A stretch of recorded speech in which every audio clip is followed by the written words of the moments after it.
Good morning. I'm Liz Matheny, Teacher Specialist for Innovative Learning, and I'm with, Ann Navazio, Technology Teacher Specialist for Innovative Learning. and we are coming to you for the December Innovators Ignite Live. It's a little bit different this month. We wanted to make sure that we could record our conversation to share it with all of the teachers who are interested in learning about station rotation. So today we're going to talk to you about the planning, the onboarding, and the considerations of when to use station rotation in your classroom.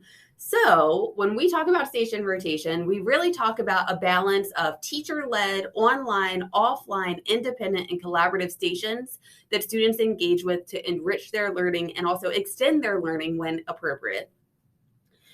So Anne, when we are thinking about station rotation, the teacher has to go through a planning process. And what are the considerations that they should make when planning? So obviously, you're going to be taking a look at, the standards or the direct instruction in your teacher-led station. Mm-hmm. But with that, you have to consider, how are you going to onboard your students? How are you going to get them comfortable with the idea of station rotations, especially at the stations that are not teacher-led? So you need to be very explicit. Okay, we talk a lot about Rosenshine's principles. And the example of worked examples is so imperative to stations. Mm-hmm. When you think about students, no matter the grade, if they've gone through 2 rotations and they get to that third, they need to know an explicit example of what they're to do at that station. So sometimes that might mean your teacher-led group, maybe they're doing some quick warm up here while you're over there and you're explicitly demonstrating what occurs at that station. Perhaps you've recorded yourself doing that station. Liz had a great example from when she did stations. Yeah, every time I do station, I make sure that there's a small poster displayed that explains what material should be used, what the appropriate behaviors are of that station, as well as what the procedure of the station is. That allows students to quickly engage with the instruction, as well as provide an opportunity for them to clean up and reset up the station for the next group that comes in. And so, when Anne's talking about onboarding, planning is a crucial part of station rotation. We want to make sure that every station is set up for success.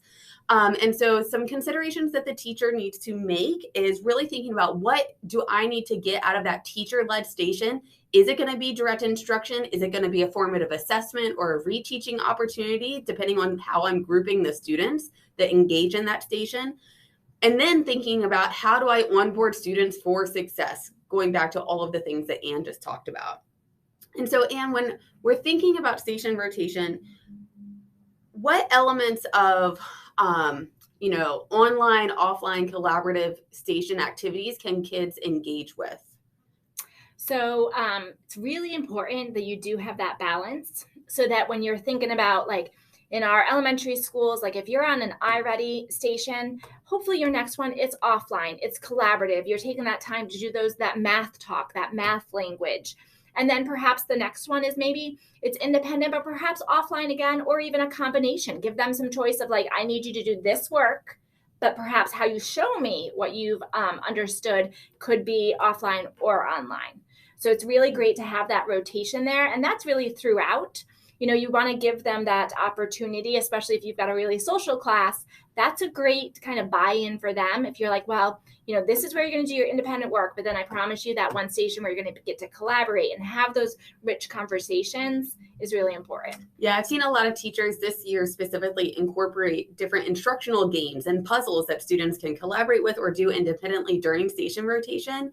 And I think it's really important to balance that offline station to make sure that when they do have an online task, it's very meaningful. And so they have that collaborative opportunity. They have that independent decompression time. I've even seen teachers embed different self-assessment and reflection opportunities within station rotation. So it's a really flexible model that teachers can gain a lot of formative information about student learning to direct their planning for the next day. I've also seen this year a lot of teachers plan a station rotation that might take 2 or 3 days to complete. And so really thinking about, how am I grouping students and what do I need to do to support their learning or gain information about their learning to really complete my planning for the week or for the unit.